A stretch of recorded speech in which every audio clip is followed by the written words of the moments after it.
Hello à tous, bienvenue pour l'épisode numéro 65 du FarmSpot Podcast, en direct avec moi Antinertia alias Jedi, ou plutôt Jedi alias Antinertia sur Twitter. Comment tu vas Jedi? Écoute, je vais très très bien. Très bien, très très bien. J'ai pas de trucs spécifiques à dire. On a recommencé le sport comme il faut. J'ai un peu mal aux jambes. Je suis un programme qui s'appelle Knee Over Toes, qui est un programme qui Ouais. a pour objectif de muscler un peu le genou. Il part d'un principe de base que si ton genou est assez stable et, euh, et il est stable, il est musclé et il n'a aucun, il ne risque rien, tu peux en fait faire la plupart des exercices qui build up le reste du corps sans prendre de risques. Et du coup, tu peux prendre des charges plus importantes et tu peux du coup aller un peu plus loin dans chacun des exercices. Je suis ce programme, c'est plutôt cool. C'est pas donné, c'est $50 par mois, mais je l'ai commencé là, ça fait 2 semaines et j'aime plutôt bien. Voilà, je voulais juste. Voilà. J'ai entendu parler de ce programme, il paraît que c'est génial et que si je comprends bien, ça te permet aussi de récupérer une vraie flexibilité Ouais, ouais, aussi, ouais, c'est ça, ouais. ce dont je manque cruellement personnellement. Ok, d'accord, t'as un projet, une boîte que tu as repérée dont tu veux me Ouais, parler? bah oui, j'ai une petite histoire. Je veux parler de cette histoire que c'est assez cool. C'est un thread, encore une fois, c'est un thread Twitter, comme je les aime bien, de mecs qui en gros expliquent un peu leur background et ce qu'ils ont fait dans la vie. Et là, tu as un thread qui est plutôt assez poussé et je partagerai le Twitter de la personne et vous irez choper son thread qui a été assez viral et qui donne en fait plein de perspectives sur c'est quoi de faire un business, c'est quoi de faire un business. Mais en gros, cette personne s'appelle Val Katayev. Il habite aux États-Unis et il a un business qui a cartonné en 2006, un business qui est monté jusqu'à 10 millions de dollars de profit par an. Et voici sa petite histoire. Donc, il démarre avec un constat à l'époque, en 2006, c'est que le mot le plus recherché sur Google, c'est sexe, S-E-X, et le deuxième mot le plus recherché sur Google, c'est song lyrics. Il se dit, bon, sexe hyper concurrentiel, je vois pas ce que je peux faire. Aussi, historiquement, il faut savoir que le mec vient un peu du monde de l'advertising. Et du coup, il se dit, par contre, sur Song Lyrics, il y a peut-être des trucs à faire. Vas-y, je vais essayer de faire un business autour de ces deux mots recherchés, Song Lyrics. Euh, Song Lyrics, c'est directement lié à l'industrie de la musique. Et à l'époque, en 2006, il y avait beaucoup de boîtes qui étaient des Spotify de l'époque, qui cartonnaient beaucoup et qui avaient des systèmes d'affiliation où, par exemple, dont la boîte avec laquelle il a bossé le plus, qui s'appelle Ringstones, c'était une boîte où si tu amenais une inscription à Ringstones, Ringstones, c'est le Spotify de l'époque, tu touchais une commission assez énorme, ces systèmes d'affiliation qu'on connaît tous. Je crois que c'était $50 à l'époque par inscription, ce qui était beaucoup. C'est très drôle parce qu'il montre un ads de l'époque. Et en gros, l'ads, c'était en mode est-ce que tu veux la musique, je sais pas moi, Papa Outé de Stromae? Euh, Clique ici, tu cliques dessus, tu laisses ton numéro de téléphone et tu reçois un lien par SMS, par texto pour écouter la musique. C'était comme ça en Ok. 2006. Trop drôle. Et du coup, il se dit, bon, bah, il y a un truc à aller faire avec Ringstones qui file en grosse commission si jamais quelqu'un s'inscrit. Et il se dit, bah, c'est super en fait, parce que Song Lyrics, qui est le deuxième mot le plus recherché sur Google, en gros, c'est là où les gens vont pour écouter pour savoir quelles sont les paroles et la signification des paroles de musique. Peut-être qu'il y aura un truc à faire là-dessus. Donc, il commence à démarcher le top tiers des sites sur Google qui ressortent sur Google avec le mot-clé Song Lyrics. Il les contacte lui tous et leur dit est-ce que je peux placer une publicité est-ce que je peux placer une publicité sur votre site? Et en fait, lui faisait l'intermédiaire et il donnait un pourcentage du cut au site qui liste les lyrics et lui prenait un cut là-dessus. Il commence à faire ça, à démarcher un max de sites. Ça commence à bien tourner. Il fait quelques milliers d'euros de profit. Ça va plutôt bien. Tout se passe bien. Et jusqu'à atteindre un niveau où, en fait, il y avait quelques problèmes euh, euh, structurels. Et il s'est dit, je ne vais pas pouvoir faire une boîte à long terme avec ce projet-là parce qu'il y a des problèmes. Et les problèmes, c'était les suivants. Il y avait certains En fait, c'était des intermédiaires d'intermédiaires. Donc, ça veut dire quoi? Ça veut dire que donc il y avait Ringstones qui était le Spotify de l'époque, pas le Shopify, mais le Spotify. Et en fait, lui, il n'avait pas un deal direct avec ce Spotify de l'époque, donc Ringstones, mais avec des opérateurs qui renvoyaient, enfin qui faisaient l'intermédiaire entre Ringstones et le client final. Du Mm. coup, ces opérateurs-là, c'était un peu mal foutu parce qu'en fait, c'était géolocalisé et il y avait des opérateurs par zone géographique dans le monde et chaque opérateur n'acceptait d'envoyer des textos que à certains opérateurs téléphoniques. Donc, je m'explique. Je suis sur le site Rap Lyrics. Je vois un ad Ringstones qui est placé par Val. Je clique dessus et en fait, je tombe sur la possibilité d'avoir un son de Ringstones uniquement si je suis opérateur de, je sais pas, Vodafone, alors que je suis Mm. chez Free, tu vois. Donc, merde. Premier problème, tu vois. Donc forcément, des fois, ben, en fait, dans la conversion, il y avait une conversion qui était super basse parce qu'il y avait plein de gens qui n'étaient pas du bon opérateur, qui cliquaient sur les liens et il était baisé. Deuxième chose, c'est qu'il y avait beaucoup d'agences marketing pure affiliates qui commençaient à naître, qui commençaient à se concurrencer directement avec lui. Donc, en fait, elles démarchaient exactement les mêmes clients. Et en fait, à long terme, il n'y avait pas de moat. En anglais, on dit un moat, mais en français, c'est un avantage Compétitif, ouais. compétitif assez fort parce qu'en gros, il n'y avait rien de révolutionnaire dans ce qu'ils faisaient. Autre problème, c'est qu'en fait, les sites de Lyrics étaient interdits. Ça, je ne savais pas du tout. D'ailleurs, la plupart des sites de Lyrics à l'époque étaient hébergés dans des pays genre comme la Chine, la Russie, l'Ukraine, la Sibérie et ce genre de choses. Je savais pas du tout que la Serbie, pardon, et ce genre de choses, parce que je savais pas du tout que c'était interdit, mais c'était apparemment interdit. Euh, il a essayé de pallier à ces problèmes-là parce qu'il s'est dit, bon, bah, je kiffe ce business, j'ai envie de l'amener loin. Premier problème qui pallie, c'est en créant Ringtone Matcher, qui est en fait un lien unique qui va placer sur tous les sites de ses clients. Et en fait, ce lien va directement rediriger vers la bonne page finale Ringstones en fonction de la géolocalisation et de l'IP. Donc, si je suis en Belgique et que je clique sur un lien Ringtone Matcher, sur le site Rap Lyrics, ça va directement m'envoyer vers l'opérateur Ringtone qui peut me donner de la musique avec tous les Mhm. opérateurs belges. Bon, première chose, donc il crée ce petit outil et il met ça en place. Une autre chose, c'est qu'il signe des clauses à chaque client qui signe, il signe avec eux une clause d'anti-bypass pour simplement interdire le client de prendre des ads d'un concurrent. Il y avait un troisième élément qui est assez intéressant, c'est qu'en fait, la plupart des agences qui étaient ses concurrents étaient très agressives et faisaient des ads un peu shady, des fois même des ads mensongères. Et lui, pas du tout. Lui, il était le plus transparent possible dans ses ads. Il avait aussi moins de conversion que ses concurrents. Mais du coup, Ringstones savait ça, savait que lui était en fait l'apporteur d'affaires qui était le plus honnête envers les clients Mhm. et du coup qui allait causer le moins de problèmes au service client de Ringstones. Et du coup, Ringstones assez naturellement a arrêté de bosser avec pas mal d'agences et pas mal de concurrents et a commencé à signer quelques deals d'exclusivité avec lui. Donc là, il est Eldorado, il commence à faire plein de thunes. Il montre dans le thread quelque chose de super intéressant, les cold emails qu'il envoyait au site de Lyrics. Comment faire pour les closer? Il arrivait à les closer avec un cold email. Et en fait, ce qu'il avait fait, c'est qu'il arrivait à faire des projections en fonction du trafic du site, de combien le site pouvait gagner.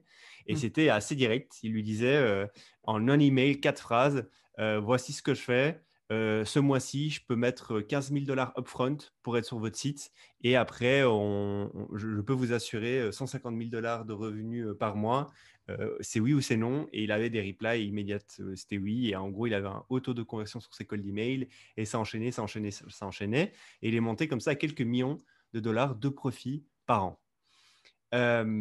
Tout roule pendant plusieurs mois. À un moment donné, un gros concurrent arrive qui s'appelle Shark Ads qui était apparemment à l'époque une team de brutes de 5 mecs, 3 frères et deux types, qui avaient revendu une des plus grandes agences d'affiliate marketing aux États-Unis dans les années 2007. Et là, les mecs se lancent exactement sur le même créneau, jusqu'à copier exactement ses cold emails, copier exactement ses ads, genre un copycat, tu vois. Mhm. Euh, ça devient problématique, surtout que entre-temps, ce qu'il avait fait, c'est qu'il avait racheté une de ses plateformes de Lyrics pour voir un peu bah, c'était quoi de détenir une plateforme de l'RX et aussi pour voir la compétition ce qu'elle faisait. Et donc, il recevait des emails de Shark Ads et il voyait que le cold email était exactement le même que lui envoyait. Donc, vraiment, ça l'a un peu, rebuté. Et donc, il a décidé de discuter directement avec eux.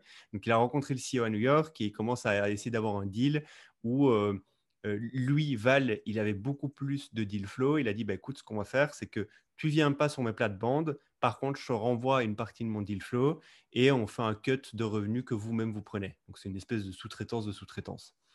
Ça se passe plutôt bien, puis ils ont quelques embrouilles, il explique un peu les embrouilles qu'ils ont eues, qui sont assez intéressantes, le type d'embrouille que tu peux avoir avec de la compétition, vous irez lire tout ça dans le trade. Jusqu'à 2 ans après, in fine, fusionner. Donc, ils arrivent à trouver un arrangement, ils fusionnent. Sharkaz fusionne avec la boîte de Val, qui était une boîte où il était tout seul, il faisait plusieurs millions d'euros de profit. Et là, la première année, ils dépassent les 2 chiffres de profit, ils dépassent les 10 millions de profit. Ça cartonne de ouf. Ils arrivent, ils recrutent du monde, ils scalent ça, ils sont monopolistiques un peu sur le marché. À ce moment-là, tu as le mobile qui arrive. Donc, ils disent, putain, on devrait faire la même chose, mais focus sur le mobile. Et donc, ils créent 2 autres boîtes, focus sur le mobile. Pareil, pendant 3-4 ans, ça cartonne. Et ils arrivent tous ensemble à faire un énorme exit où ils se sont mis plutôt bien tous ensemble. Et il n'y a pas de chute à l'histoire. Il y a juste à aller lire le thread parce que là, je vous ai donné une overview, mais il y a des détails avec des screenshots d'emails qu'il envoyait aux gens, avec des détails sur l'exclusivité des deals et qu'il essayait de faire closer à Ringstones. Il a vraiment documenté tout ça. Et en fait, quand on lit son thread, on a l'impression que c'est très simple. Genre vraiment, il disait, tu avais l'impression il fallait juste faire circuler des emails entre eux pour signer des trucs et tout se passait bien. Je pense qu'en vrai, ça devait être 1000 fois plus compliqué que ça. Dans le trade, il dit qu'il était tout seul à faire ça. C'est quand même balèze. Et je serais curieux de savoir, un mec comme ça, aujourd'hui, qu'est-ce qu'il fait? Alors, il n'y a pas d'informations sur ce qu'il fait. Il a juste dit qu'après ça, il a relancé d'autres boîtes encore plus successful et qui, du coup, il allait en faire des trades. Donc, si vous aimez ce genre d'histoire, allez suivre Valkayev. Il risque potentiellement de vous partager d'autres histoires croustillantes. Plusieurs réflexions. La première qui me vient en tête,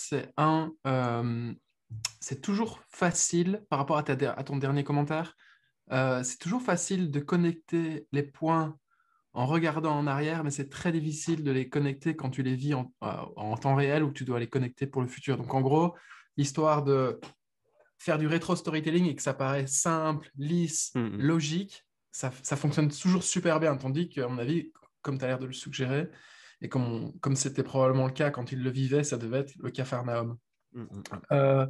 Deuxième point, est-ce que c'est pas le mec qui est passé dans My First Million ou dont il parle dans My First Million et qui après a fait un business dans le diamant?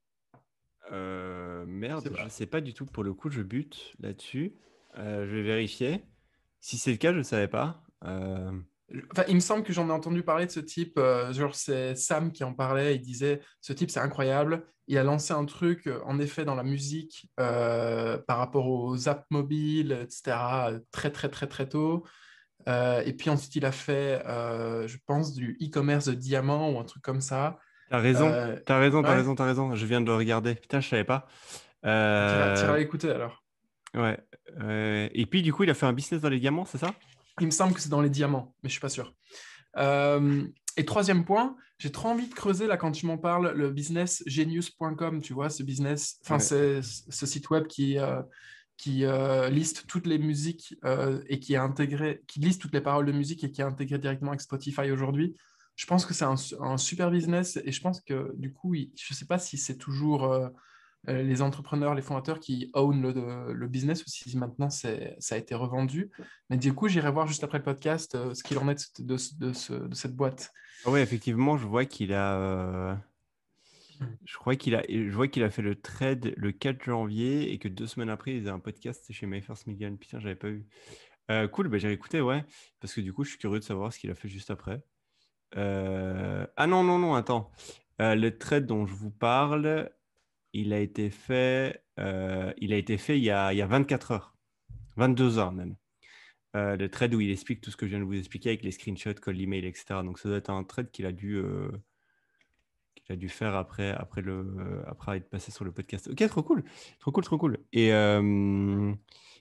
tu sais c'est quoi son business de diamant ou pas du tout? Pas du tout. Ok, C'était pas très, c'était un peu opaque quand il ok. en. Enfin, je sais pas si c'est lui qui est passé sur le podcast ou si c'est My First Million qui a parlé de lui Ah sans sa ouais, présence. je vois ce que tu veux dire. Mais voilà. Ok, cool. Bon, bah écoute, moi j'enchaîne si tu as fini. Vas-y, vas-y, vas-y, vas-y, vas-y. Je vais te parler d'un mouvement que j'ai repéré. Il y a plusieurs newsletters qui sont arrivés dans ma boîte mail à ce sujet-là. Je me suis dit, tiens, c'est intéressant d'en parler. C'est l'avènement des solo-capitalistes. Alors, qu'est-ce qu'un nouveau solo-capitaliste? C'est une nouvelle classe d'investisseurs. Je vais d'abord donner un peu de contexte pour arriver ensuite à cet avènement. Grosso modo, quand tu te lances et que tu fais une boîte, des fois, tu n'as pas le choix, mais parfois, tu as le choix et tu dois faire un choix binaire entre je bootstrap ou je lève des fonds. En gros, quand tu bootstrap, c'est le revenu de ta boîte qui finance la croissance. Tu peux peut-être faire un peu de dette, mais ce n'est pas considéré comme de la levée de fonds. Ça convient à certains modèles, à certaines teams ou à certaines industries ou même un certain temps sur le marché. Il y a des moments sur le marché où il est mieux de bootstrapper au début pour avoir une meilleure valorisation après. Enfin bref, c'est une question de stratégie. En général, quand tu bootstrap, ça peut être un peu plus lent. Certaines personnes disent que c'est un peu plus sain, mais en échange, tu as 100% d'ownership de ta boîte avec la team avec laquelle tu montes la boîte. Il y a plein d'exemples de boîtes qui se sont bootstrappées et qui ont été successful, par exemple Mailchimp, Nomadlist. L'autre possibilité, l'autre option, c'est de lever des fonds.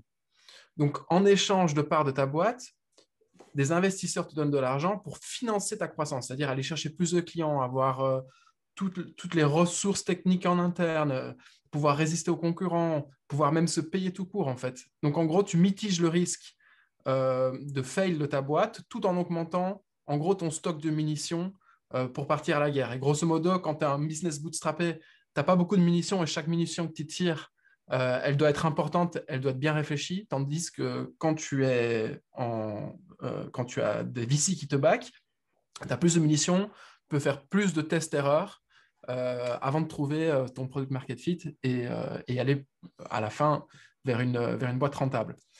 Donc en gros, si un entrepreneur choisit cette voie de lever des fonds, il va devoir rencontrer des VC, il va devoir draguer des VC, et à la fin, il doit les convaincre d'investir dans sa boîte. Et quand tu as de la chance, eh ben, tu dois choisir entre plusieurs types de VC. Et c'est à ce moment-là qu'intervient le solo capitaliste. En gros, tu as trois types de VC ou trois types de moyens de lever des fonds. Tu as les angels. Donc, en général, c'est des petits montants qui sont à la disposition des angels avec leur propre capital. Tu as les super angels, on dit, c'est une évolution de l'angel, donc il a un des plus gros montants. Il peut mettre des plus gros tickets.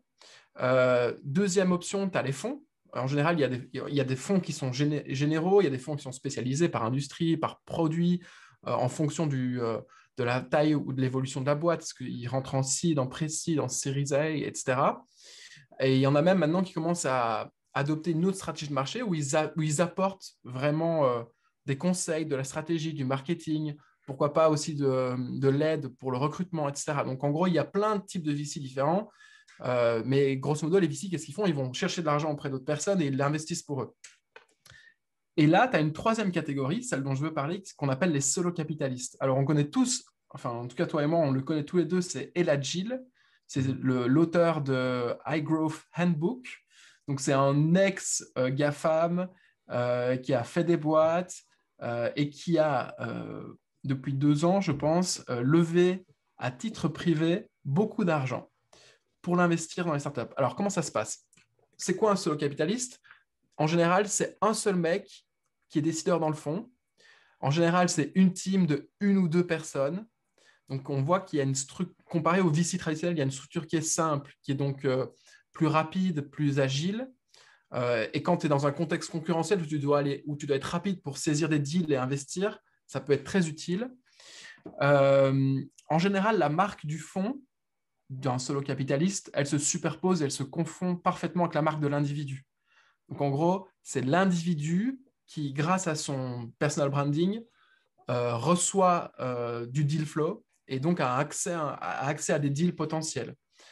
Et la différence avec les angels, c'est que eux, ils lèvent des fonds auprès d'autres personnes, donc c'est des très gros fonds, ils peuvent mettre des très gros chèques et peuvent même, dans certains cas, être lead investisseurs pour certains tours de table. Donc ils investissent en seed, en pré-seed, en series A, etc. Il n'y a pas de limite. C'est quoi la caractéristique de l'individu qui devient un solo capitaliste? En général, il a une audience, ou bien alors il vient d'un fonds célèbre, ou bien alors c'est un ancien entrepreneur, où il est spécialisé sur une niche, donc il est reconnu comme expert sur une niche, et où il a un réseau, donc imaginons c'est un ancien opérationnel, un ancien COO très réputé dans la Silicon Valley, qui a fait plusieurs boîtes dans la Silicon Valley, même s'il n'a jamais été fondateur, il a au fur et à mesure du temps établi un réseau hyper efficace, un peu comme la PayPal Mafia. Et ben, typiquement, c'est ce genre de type qui rentre dans les clous pour devenir un solo capitaliste. Et la Jill, il a levé plusieurs centaines de millions d'euros pour investir à titre privé.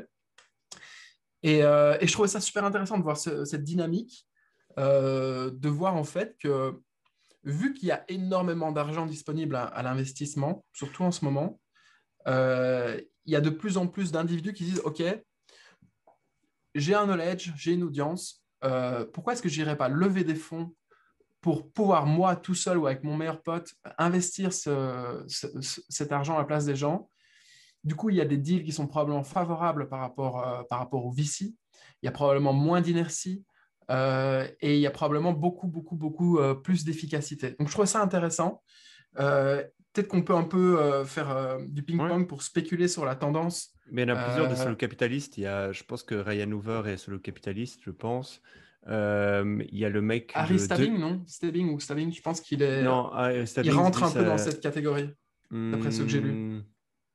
Hmm, je sais pas si Harry Stubbings peut être considéré. Je sais pas, je pourrais pas te dire. T'as le mec de Gumroad, le CEO de Gumroad, lui aussi, il a ça.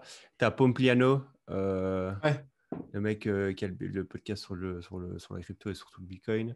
Il y en a ouais. plein et en fait, ouais, ils leveragent leur personal branding et en fait, les solo capitalistes sont nés du fait qu'il y a des gens qui ont commencé à avoir des auras assez fortes de par leur expertise et que des entrepreneurs avaient besoin d'une expertise très, très pointue et très spécifique, ou alors d'un réseau très, très pointu et très spécifique. Et des fois, bah, c'est des fonds qui peuvent donner ça, et des fois, c'est pas des fonds, mais c'est ces fameux solo capitalistes. Et non, non, il y en a de plus en plus. Je crois que Shan est devenu un solo capitaliste, chaîne part de Et le Mayflower Rolling Single est Fund. devenu. Ouais. Sur lui, pour le coup, là, pour le moment, il essaye de. Je ne sais pas c'est quoi exactement sur quoi il focus, mais je sais qu'il a mis quelques tickets dans des très beaux e-commerce et direct au consumer en Inde. Et là, il focus un peu sur la crypto et le Web3. Et ouais, je sais pas, tu avais quoi tu voulais discuter de quoi par rapport au Moi, solo? je voulais juste terminer peut-être là-dessus, c'est comment tu appliques ce principe-là au Web3. Euh, Si le Web3, c'est de la décentralisation, c'est de la démocratisation en plus de tout ce qu'on sait, et donc une simplification à l'extrême de ce genre de véhicule Hmm. d'investissement, je pense que dans les prochaines années, les prochaines décennies, il y a beaucoup de mecs qui, sans le savoir, vont devenir des solo capitalistes parce qu'ils Mhm. auront une énorme expertise en NFT, une énorme expertise en tokenomics, en economics design, etc., etc.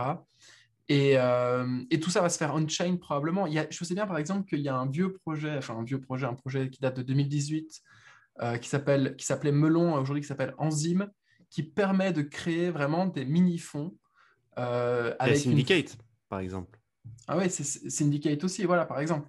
Ouais. C'est le même principe, en gros. Il y a une clé qui est partagée, donc c'est sécurisé. Tu peux demander à quelqu'un de déployer des fonds sur ce mini-véhicule, et toi, tu l'investis comme tu veux derrière. Ouais, non. Ouais. Donc voilà, c'est intéressant de voir tout ça qui est en mouvement. Aujourd'hui, les solo capitalistes, c'est encore quand même des grosses pointures. Et Hmm. je pense que ça va se Mais par démocratiser. exemple, il y a un mec qui est pas. C'est drôle parce que du coup, tu as des solo capitalistes qui ont un track record assez ouf. Et puis, tu as des solo capitalistes qui sont devenus, malgré eux, très vite. Mhm. Mais genre vraiment très vite, très très vite. Paki, par exemple.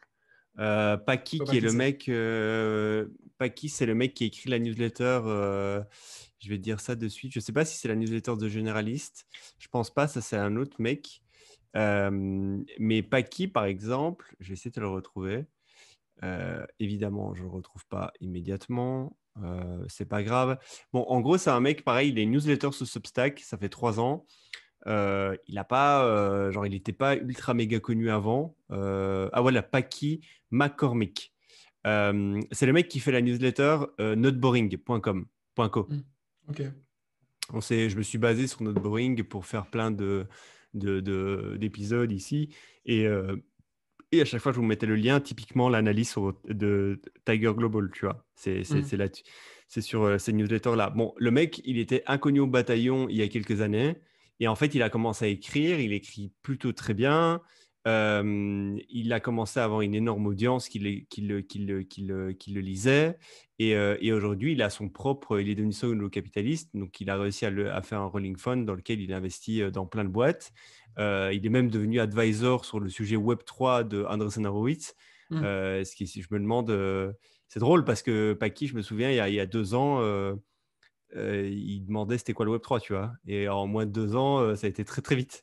Donc c'est drôle. Mais Paki, ce que j'aime bien dans son contenu, c'est qu'il a une capacité d'apprendre vite. Genre en 2 semaines, il te dit, OK, j'ai envie d'écrire sur ce sujet, donnez-moi tous les liens possibles inimaginables. Et 2 semaines après, il te sort un pavé sur le sujet, sur sa newsletter. Et tu as l'impression que le mec, en fait, il fait une investigation depuis 4 mois sur le sujet, tu vois. Et il a une capacité comme ça de faire ça extrêmement bien. Et mec, l'avantage concurrentiel des créateurs de ce type de contenu, c'est qu'ils n'ont pas besoin de savoir 2 semaines avant, mais que, en fait, ils savent que quand ils doivent expliquer quelque chose à quelqu'un, il y a intérêt à ce que ce soit bien clair dans leur tête. Et probablement que c'est ce qu'on fait nous aussi avec le podcast, c'est-à-dire que dans la mesure où on creuse les sujets dont on veut parler, on a intérêt à ce que, et notamment quand on reçoit les invités, on a intérêt à ce qu'on comprenne bien ce dont on va parler. Et du coup, tu creuses beaucoup plus rapidement, tu vas directement là où ça t'intéresse, tu perds moins de temps et tu te complais moins à rester dans une espèce de, je ne sais pas comment on pourrait dire, mais de lévitation où tu te comprends, mais tu ne comprends pas vraiment. Enfin, tu vois, genre... bah, exactement, tu sais, en ce moment, j'ai un sujet privé dont je ne veux pas forcément parler sur le podcast. Et je devais faire une due deal sur un protocole défi. Tu m'as dit, bah, fais une due deal, etc. Enfin, c'était la semaine passée. Et depuis que j'ai fait cette due deal, bah, je me rends compte en fait qu'avant de faire cette due deal-là, je ne connaissais enfin, pas vraiment bien les mécanismes dont je parlais. Et que maintenant, en fait, bah, je suis obligé, j'ai appris, vu que j'ai dû l'expliquer à quelqu'un d'autre, et ben je comprends 1000 fois mieux. Et ça, c'est le vrai avantage. En fait, quand tu crées du contenu, bien sûr, tu le fais pour te faire une audience.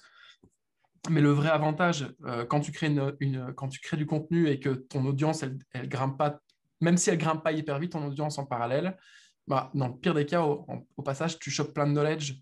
Donc, Clairement. ça m'étonne Et pas que ce Paki ouais. là, il a avancé vite. Et je pense qu'il y a aussi le mec de The Generalist, qui est une grosse newsletter aussi, c'est Mario Mario, Gabriel. ouais. Ouais, je pense que lui, si je dis pas de bêtises, il doit avoir aussi un petit fond comme ça. Mais c'est drôle parce que, ouais, en fait, ils arrivent à avoir de la distrib et un network unique. Et une aura autour d'eux qui fait que, surtout quand ils se spécialisent, par exemple, tu as MakerPad, tu as le mec de MakerPad qui a fait qui a fait un mini fond focus Ben Stern, ouais. ouais, focus no No code code, ouais. et c'est ouf quand tu arrives quand tu arrives à avoir du levier comme ça, c'est assez ouf. Vas-y, t'as Clairement. un sujet dont tu veux parler? Non, moi j'avais mon histoire en fait. Je pensais que mon histoire Ok. allait durer plus que ça et mais finalement mon histoire n'a pas duré tant que ça. Mais Mais si tu veux, j'en ai un dernier. Ça fait combien de temps là qu'on enregistre? vas-y, Pas très vas-y. longtemps. On a Non, le temps vas-y, pour tu un peux y dernier. aller. Je pense que tu pourras réagir en plus à la fin. Vas-y. Ça t'intéresse. Je vais parler des terrains virtuels. Ce qui se passe dans l'immobilier virtuel. Ce qu'est l'immobilier virtuel dans le métaverse. Et plutôt les projets qui se lancent là-dessus. Notamment un projet phare des 3-4 dernières semaines dont on a tous entendu parler. Personnellement, je ne suis pas un investisseur, c'est NFT World. Hmm. Alors, grosso modo, je te donne les floors. Sandbox, c'est 3,1 ETH. par parcelle. Decentraland, c'est 4,6. NFT World, aujourd'hui, la dernière fois que j'ai regardé, c'était 10,4. Sur Sandbox, tu as 30 000 users par mois. Et si tu fais la market cap de Sandbox divisé par le nombre d'utilisateurs de Sandbox par mois, en gros, un utilisateur vaut 500 000 dollars. Donc, on voit qu'il y a une vraie bulle spéculative sur ce que peut faire Sandbox dans les années à venir et on va voir s'il tient sa promesse. Decentraland, c'est 2,5 users en même temps. Donc, c'est-à-dire qu'il y a 300 000 users par mois, monthly active user. Alors, il faut voir comment ils définissent le active, mais grosso modo, c'est des gens qui se connectent. Mais en même temps, en général, au top, il y en a 2500. NFT World, qu'est-ce que c'est? Pour parler d'NFT World, je vais d'abord parler de Minecraft, parce qu'en gros, NFT World, c'est un fork de Minecraft. Minecraft, c'est un jeu pixelisé qui donne une autonomie au joueur, à l'utilisateur. Il laisse libre cours à la créativité de l'utilisateur. Il n'y a pas un but prédéfini dans le jeu. Donc ça, il faut le savoir. Les joueurs peuvent, dans certains modes et peut-être pas dans d'autres, modifier les mécaniques du jeu, créer des assets, créer des items et créer en gros un monde dans lequel ils peuvent inviter des gens pour jouer. Minecraft, la public release, c'était en 2011. Le monthly active user en 2021, c'était 140 millions de joueurs. Ils ont été rachetés en 2014 par Microsoft pour 2,5 milliards de dollars. Et le revenu en 2020, c'était 415 millions de dollars. Donc, c'est une très belle boîte. C'est probablement un des meilleurs jeux qui a jamais été qui a jamais vu le jour. Et NFT World a vu l'explosion des NFT, notamment l'explosion de cet immobilier virtuel, le real estate dans le métaverse. Et il s'est dit, tiens, est-ce qu'il n'y a pas moyen de leverage Minecraft avec des NFT? Est-ce qu'il n'y a pas moyen de leverage plutôt des NFT avec les mécaniques de jeu Minecraft? Il faut savoir que Minecraft, la plupart des features sont open source. Ils ont une énorme team de modérateurs. Il y a beaucoup de devs qui ont codé des trucs sur Minecraft. Et du coup, tu peux, en tant que dev, créer une session Minecraft et recréer ton propre monde à toi sur ton propre serveur, etc. C'est possible, c'est légal. Donc, qu'est-ce que c'est Minecraft? C'est des carrés de terrain ou des rectangles de terrain, je pense que c'est des carrés en 3D Carré, ouais, je crois, ouais. qui sont beaucoup plus grands que leur équivalent Sandbox ou Decentraland. Decentraland, c'est 16 mètres sur 16 mètres, un plot, une land. Sandbox, c'est 96 sur 96 mètres. NFT World, c'est 60 000 km sur 60 000 km. Donc, c'est énorme. Chaque carré de terrain a une géographie, une surface, des matériaux, des features qui lui sont propres. Par exemple, les matériaux, il y a des terrains qui ont de l'or, du métal, de l'eau de source, de l'eau potable, et d'autres n'en ont pas ou en ont moins. Donc, il y a des stats pour chaque land. Quel est le bet de NFT World? C'est de dire, OK, on va créer un bridge pour les joueurs Minecraft pour qu'ils puissent venir build sur NFT World. Et donc, NFT World serait un peu comme l'enabler de toute cette créativité. Et cette créativité, du coup, qui serait récompensée par de l'argent. Donc, c'est en ça que c'est un plain earn ou un futur plain earn. Un peu comme Ethereum aujourd'hui, c'est l'enabler de plein d'apps décentralisées dans la DeFi. S'il n'y avait pas Ethereum, il n'y aurait pas eu toutes ces apps dans la DeFi. Et ça m'a fait penser, quand je creusais ce sujet-là, à un conseil que j'avais lu ou que j'avais entendu, je ne sais plus dans quel podcast ou dans quel article. Mais en gros, quand tu es un entrepreneur et que tu as une idée de projet, un produit spécifique, bah, peut-être qu'il vaut mieux construire et vendre l'infrastructure qui permet de créer ce produit plutôt que d'aller foncer directement sur ton idée, sur ton idée de base. Et en fait, c'est le move basique de plein de boîtes dans la Silicon Valley, de plein de boîtes tech successful. Typiquement, Uber, à la base, ils opéraient eux-mêmes leur limousine. Et puis ensuite, ils ont créé l'infrastructure tech pour que tout le monde puisse devenir chauffeur Uber. Airbnb, pareil, ils avaient loué des appartements, enfin, ils louaient leur appartement pendant des conférences de design à San Francisco. Ils se sont dit, OK, on va créer l'infrastructure pour que tout le monde puisse louer son propre appartement à des étrangers, etc. etc. Les exemples, il y en a plein. Donc, NFT World, il se distingue de Sandbox et Decentraland puisqu'il reprend toute l'infrastructure tech déjà créée par Minecraft, tandis que de Sandbox et Decentraland, ils ont tout recodé en eux-mêmes. Ça amène plusieurs avantages de faire ça. Déjà, il y a une UX et une UI qui a déjà été test-proof par des centaines de millions d'utilisateurs, et donc ils vont réutiliser toute cette UI. Ils ont tout l'open source à disposition, et ils ont énormément de modérateurs et de devs qui peuvent leverage en fait pour aller plus vite que les autres jeux sur cette thématique-là, vu que le monde open source qui tourne autour de Minecraft est hyper présent. En plus de ça, ils ont un token sur Polygon qui s'appelle le World, WRLD, dont 50% de la supply, grosso modo, sera réservé à ces gens qui font des play and earn ou à ces gens qui créent des expériences sur NFT World. Aujourd'hui, tu peux aller sur NFT World, te connecter et jouer dans un monde Minecraft qui existe déjà, qui a déjà été créé par des mecs qui bossent à partir d'un land NFT World. Le problème, c'est qu'ils n'ont pas encore créé leur propre interface. Et donc, en gros, si tu veux jouer, tu dois être client chez Minecraft. Mais en gros, il y a un lien, tu peux te connecter, etc. Donc, c'est déjà vraiment pas mal du tout. Ouais. Qu'est-ce que je voulais dire par rapport à ça? Il faut quand même faire attention. Donc là, c'est caveat. Je ne suis pas investisseur. Je ne sais pas si toi tu l'es, mais grosso modo, je ne dis pas ça je ne raconte pas cette histoire-là pour vous intéresser à l'investissement dans ce monde-là. Ils n'ont pas exactement toute la full license, parce que les licences open source ne sont pas forcément toutes en mode vas-y, faites de l'argent sur notre projet, il n'y a pas de problème. Donc apparemment, il y a un petit danger légal par rapport à ça. Donc ça, c'est à mettre en garde.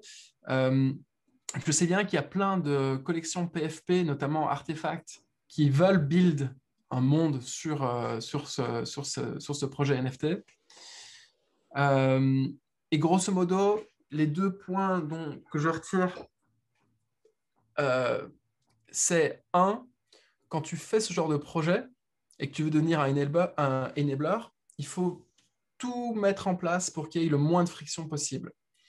Si tu as moins de friction, comme par exemple c'est le cas pour NFT World par rapport à des Decentraland ou de Sandbox, tu es gagnant. Et si en plus tu paries en tant qu'enabler sur la créativité de tes joueurs, il faut des incitants à ce que ces joueurs viennent bosser en gros pour toi et créer des expériences pour ton jeu, ce qui donne de la valeur à tout l'écosystème. Donc en gros, il faut que ce soit fun. Et aujourd'hui, si tu veux faire un truc fun sur des Decentraland ou de Sandbox qui ont été pour la plupart du temps complètement vampirisés, enfin pas complètement, mais partiellement vampirisés par des grosses boîtes corpo, c'est compliqué aujourd'hui de créer un truc fun. Tandis que là, en fait, ils ont toute la toolbox de Minecraft à leur disposition pour créer des vraies expériences. Et c'est déjà prouvé par 10 ans d'existence de Minecraft qu'il y a moyen de faire des expériences cool sur ce genre de jeu. Donc, voilà, c'était le petit aparté NFT World. Je ne sais pas si toi, tu as un peu creusé le sujet-là. Non, je l'ai vu passer. J'ai vu beaucoup de gens que je connais qui ont acheté le token et qui ont réussi à avoir des lands. Je sais juste pas comment ça s'est passé le drop des lands. Tu sais, toi? C'était un free minting il y a quelques mois ou quelques semaines. C'était, ouais, je sais plus quand c'était, mais je pense que c'est pas récent, hein. Parce qu'en fait, j'avais vu NFT World il y a un bout de temps. Ouais, moi aussi, hein, mec.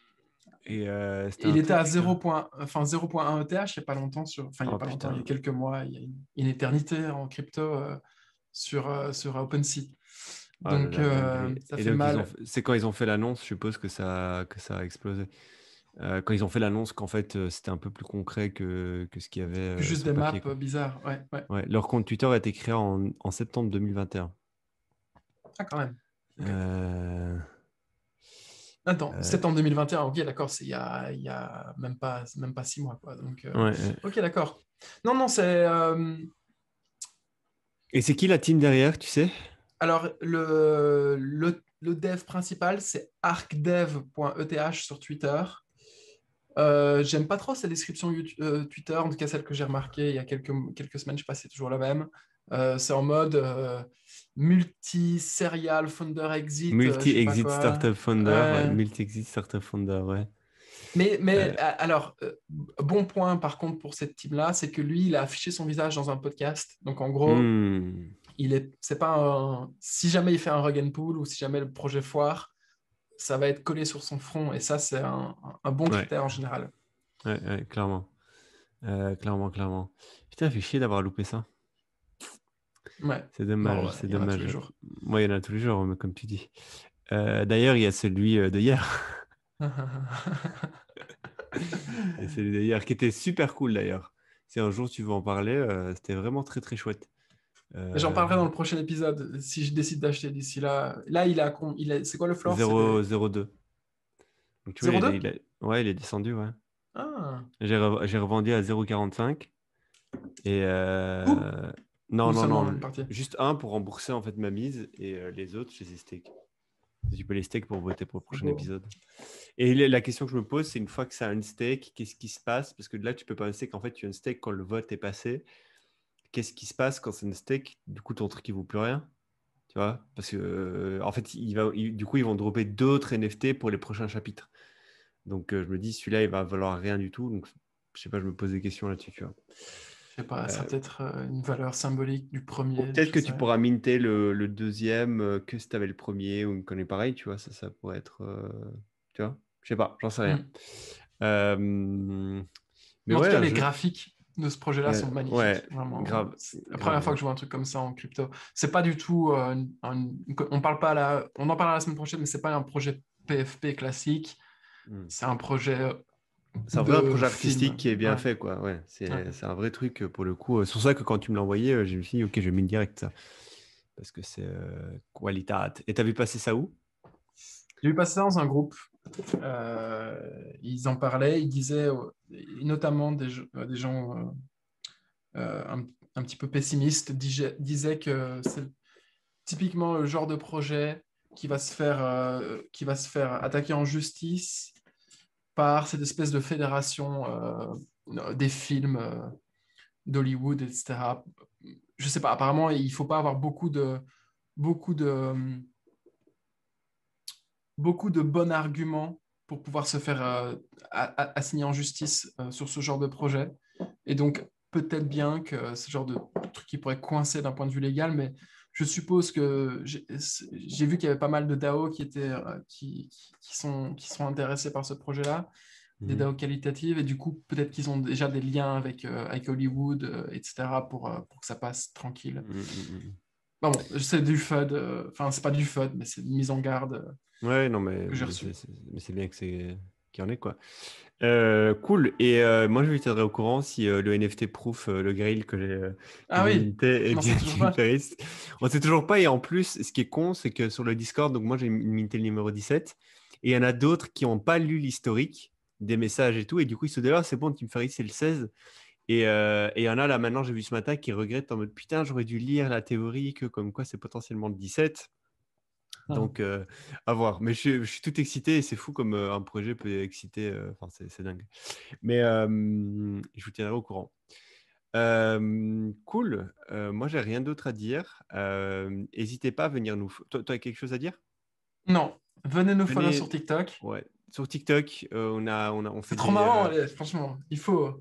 Et on a besoin Ouais, non, je on a trouve que... besoin de soutien là sur ouais, TikTok. ouais. Le premier, il a presque fait 1000 vues, non? Je crois, un truc comme ça, non? Le tout premier TikTok Mais je qu'on suis a blasé, sorti. moi. Tu sais, j'avais... pour ceux qui veulent suivre aussi ce Ah, je t'en prie. TikTok-là, j'avais créé un compte TikTok OXNFT, et genre 0xNFT, il y a genre un an. Ah, attends. Et j'avais fait... Tu m'entends plus? Ouais, il m'entend plus. Et je ne m'entends... Enfin, moi, je n'entends pas. C'est normal, là tu Ah, m'entends. Vas-y, ok. vas-y. Du coup, je disais, il y a un an, j'ai créé un compte TikTok dont j'avais parlé dans le podcast qui s'appelle OXNFT ou 0xNFT, je ne sais plus, Ouais. je le tiens plus à jour. Et le deuxième NFT avait fait genre 500, la deuxième vidéo a fait genre 500 000 vues. Et donc là, je suis blasé. Là, je veux de la vue. Mais attends, mais là, en fait, on a sorti plein d'autres. Et il y en a un là, qui a cartonné. Il a fait 800 vues. Je sais pas. 853 vues. C'est bien, ça. Enfin, c'est cool. Je trouve. C'est trop cool. Et en vrai, ils bossent bien, les mecs. Putain. Les, les mecs avec qui on fait ça, ils bossent super bien, mec. Hein. En vrai, c'est propre, non? Enfin, Ah ouais. c'est trop propre. Mais genre, parce que, ouais, en gros, il gère, c'est François qui gère la gestion de tout ça. Et je le remercie d'ailleurs. Et en fait, c'est très, très propre ce que les mecs ont fait. Moi, je fais que donner des ordres et eux exécutent super bien. C'est vrai. Trop cool. Même pas des ordres de Euh, direction. c'est cool. Bah écoute, on Capte se... jeudi prochain. jeudi prochain. Cool.